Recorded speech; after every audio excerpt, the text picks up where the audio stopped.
Croyez-le ou non, Hitler a fait de bonnes choses.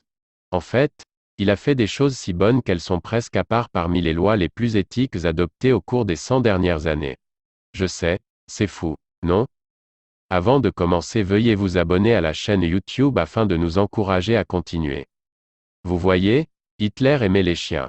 Quand il est arrivé au pouvoir, l'un des principaux programmes du parti était la protection des animaux.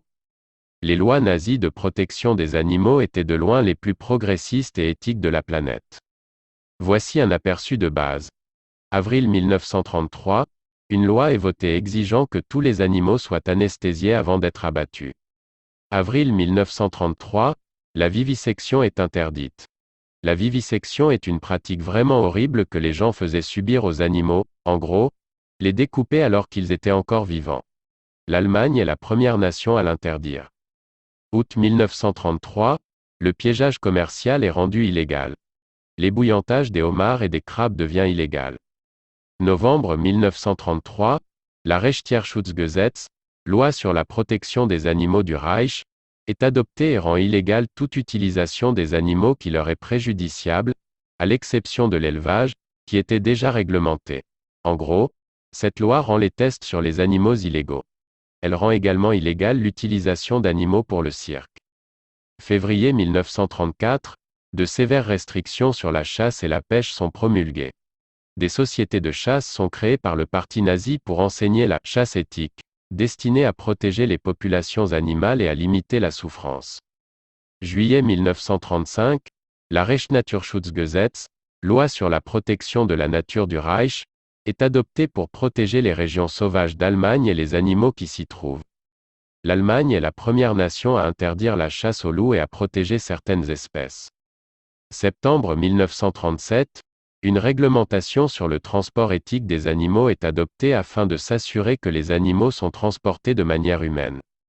Cela va même plus loin, ces lois ont été enseignées aux étudiants à tous les niveaux, jusqu'à l'université.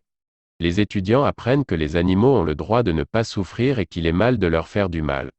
On leur a enseigné les lois et comment bien traiter les animaux et limiter les dommages qui leur sont causés. Ces lois sont radicalement plus progressistes et éthiques que les nôtres aujourd'hui. En ce qui concerne le traitement des animaux, le parti nazi était de loin le plus éthique au monde. Tout cela peut vous amener à être en accord avec Hitler, je veux dire que ces lois étaient progressistes et que je les approuve toutes. Mais avant de commencer à faire une quelconque éloge d'Hitler, il y a certaines choses à noter ici. Beaucoup de ces lois n'ont pas été beaucoup appliquées. Certaines l'étaient, d'autres non, et leur efficacité fait l'objet d'un débat. Les expériences sur les animaux étaient interdites, mais celles sur les humains étaient autorisées.